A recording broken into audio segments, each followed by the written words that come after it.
बच्चों, थोड़ी देर हो गई। आज बच्चों देखो, तुम्हारे पास चैप्टर है सिंपल सर्किट, सरल परिपथ। उसमें है सेलों का संयोजन, सेलों को जोड़ना।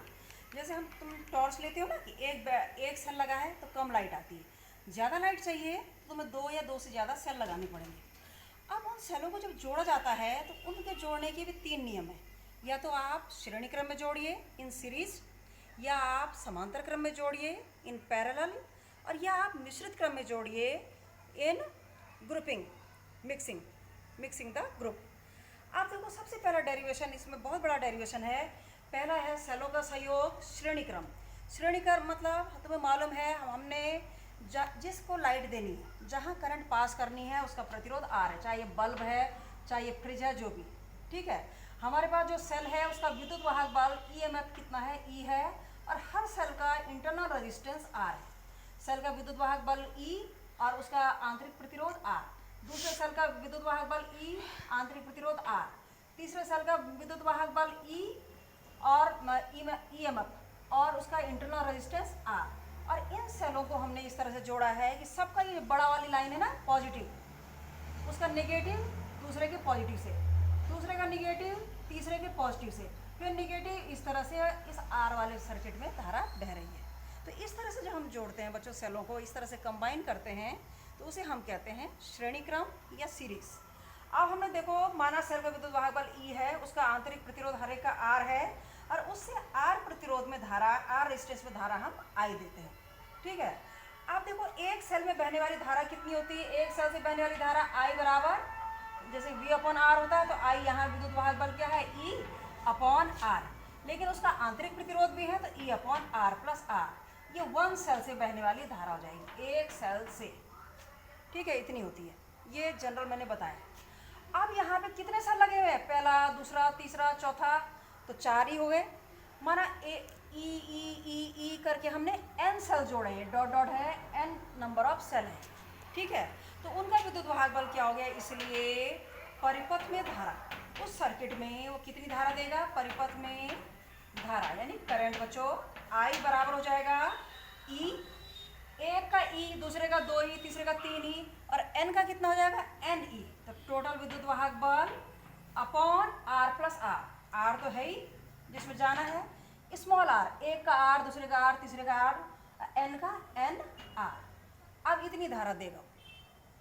श्रेणी क्रम में अगर हमने कई सेल जोड़े हैं, n सेल जोड़े हैं, तो परिपथ में धारा कितनी जाएगी? इतनी। ये डेरिवेशन हो गया। अब देखो, इसमें आता है केस। केस क्या है? A। अगर हमारे पास बच्चों क्या है, NR, सेल का आंतरिक प्रतिरोध बाहरी प्रतिरोध से ज़्यादा है। जो सेल का अपना प्रतिरोध है वो आंतरिक प्रतिरोध है, स्मॉल r, और जिसमें धारा देनी है बल्ब वगैरह में, उसका प्रतिरोध है कैपिटल R। तो अगर आंतरिक प्रतिरोध, इफ आंतरिक प्रतिरोध यानी NR स्मॉल वाला इज वेरी ग्रेटर देन बाहरी प्रतिरोध, एक्सटर्नल रेजिस्टेंस, तो क्या होगा? जब NR बहुत बड़ा है R से, तो हम कहते हैं R इतना छोटा है कि NR की तुलना में छोड़ दो। तो NR इतना बड़ा है तो R उसमें जोड़ेंगे तो कुछ भी नहीं फर्क पड़ रहा है। जैसे 1 लाख में 1 जोड़ो, तो हम क्या करते हैं, जब NR बहुत बड़ा है तो NR प्लस R को NR ही लिख देते हैं। तो धारा कितनी हो जाएगी? I बराबर NE upon NR, sorry NR, क्योंकि R क्या है? बहुत छोटा है। अब देखो, N कट गया, कितना है? I बराबर E अपॉन R। तो E अपॉन R क्या है? I, और I क्या है? E अपॉन R, यानी एक सेल से प्राप्त धारा। तो क्या फायदा हुआ? एक सेल से प्राप्त धारा जितनी है E अपॉन R, और हमने 10 सेल जोड़ दिए यानी N जोड़ दिए, उनसे भी धारा उतनी ही मिल रही है। तो हम 10 क्यों जोड़ें? एक ही जोड़ लें। तो जब क्या है, NR आंतरिक प्रतिरोध बहुत ज़्यादा है बाहरी प्रतिरोध से, तब हम श्रेणी क्रम यूज नहीं करेंगे, ठीक है। अब केस 2 में आते हैं। इफ NR इज लेस, यहाँ तो बड़ा है आंतरिक प्रतिरोध, अगर आंतरिक प्रतिरोध बहुत छोटा है R से, तो देखो केस B में देखो, NR is very very less than R, NR बहुत छोटा है यानी R बड़ा है। तो इस वाले समीकरण को हम क्या करेंगे? I बराबर NE बटे R बहुत बड़ा है तो R प्लस NR को R ही लिख दो।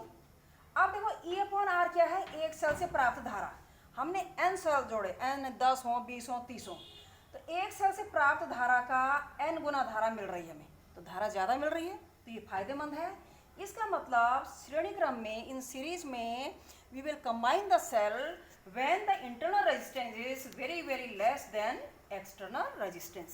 ठीक है, कि जब सेल का आंतरिक प्रतिरोध बहुत कम है बाहरी प्रतिरोध से, तो उस समय उसको श्रेणी क्रम में जोड़ने में फायदेमंद होगा, क्योंकि उस समय धारा कितनी आ रही है, एक सेल की जितनी धारा की n गुनी, 2 है तो दोगुनी, 3 है तो तिगुनी, तो फायदेमंद है। जब क्या है आंतरिक प्रतिरोध छोटा है तो ये आ रही है, बड़ा है तो क्या एक सेल की बराबरी आ रही है, तो हम 10 क्यों जोड़ें, एक ही ना जोड़ दें, तो यहाँ पे ये फायदेमंद नहीं है। तो कब फायदेमंद है, जब आंतरिक प्रतिरोध बहुत कम है तो हम श्रेणी क्रम में जोड़ेंगे। अब दूसरा क्रम है बच्चों समांतर क्रम। लाइट कम हो गई थोड़ा, इसके बाद थोड़ा बंद करके देखना है। समांतर क्रम में देखो, श्रेणी क्रम क्या होता है, सिरे से सिरा, एक सेल दूसरा सेल तीसरा। समांतर क्रम मतलब पैरेलल, पैरेलल मतलब PARALLEL। पैरेलल में क्या कैसे जोड़ेंगे बच्चों, पैरेलल में पॉइंट टू पॉइंट जुड़ता है, कि इस पॉइंट पे हमने क्या किया, इस तरह से, ठीक है, यहाँ पे जोड़ दिया एक सेल E और उसका आंतरिक प्रतिरोध R, यहाँ पे जोड़ा दूसरा सेल E और उसका आंतरिक प्रतिरोध R, यहाँ पे इसी तरह से 3 4 5 करके nवां सेल प्लस माइनस उसका आंतरिक प्रतिरोध R, ये R है और ये E है। ये मतलब सबका पॉजिटिव एक पॉइंट पे A पे और सबका नेगेटिव सेलों का एक दूसरे पॉइंट पे। अब उनसे प्रतिरोध में धारा प्रवाहित करेंगे R, तो इसको हम ये कहेंगे कि ये क्या है, समांतर क्रम है, पैरेलल क्रम है। जबकि सब सेलों के एक सिरा एक पॉइंट पे, दूसरा सिरा दूसरे पॉइंट पे।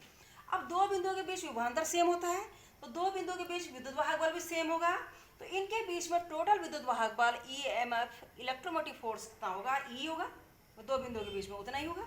तो परिपथ में धारा कितनी हो जाएगी बच्चों, I बराबर कितना, वहां पे n ही था, n गुना हो गया, यहाँ पे E है, क्योंकि दो बिंदुओं के बीच विभवांतर E होगा, अपॉन कैपिटल R प्लस आंतरिक प्रतिरोध। वहां आंतरिक प्रतिरोध कितना था, यहाँ पे देखो NR।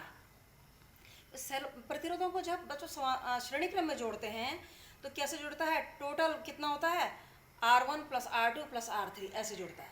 और जब उनको समांतर क्रम में जोड़ते हैं तो तब कैसे जुड़ता है, 1/R बराबर 1/R1 plus 1/R2 plus 1/R3। अब श्रेणी क्रम में तो सीधे सीधे जुड़ गया, R R R R, n का कितना हो गया, NR। जब समांतर क्रम है तो कैसे जुड़ेगा, यहाँ पे देखो I बराबर E, दो बिंदुओं के बीच में E upon R plus R, आंतरिक प्रतिरोध। आंतरिक प्रतिरोध कितना होगा, R R R R n बार, तो कितना जुड़ेगा, 1/R plus 1/R plus 1/R, कहाँ तक, n तक, तो n अपॉन R हो जाएगा। इसलिए समांतर क्रम में देख लो, चूंकि 1/R डैश, उनका परिणामी देख लो, 1/R plus 1/R plus 1/R n सेलों का, तो कितना हो जाएगा ये, n/R।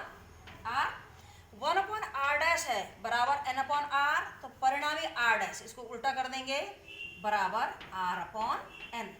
तो इंटरनल रेजिस्टेंस कितना हो जाएगा, R/n। ये R डैश है, इनका निकाला हमने R का, जो NR निकल गया था वहाँ, यहाँ आया R/n। R/n आया तो लॉसा करके कर दो, ऊपर E से n से गुणा करो, NE, ठीक है, नीचे भी n से गुणा होगा तो NR, इससे n से गुणा होगा तो R, इतना आ गया समांतर क्रम में डेरिवेशन। I बार धारा कितनी बहेगी परिपथ में, NE, E इलेक्ट्रोमोटिव फोर्स है, अपॉन NR प्लस R।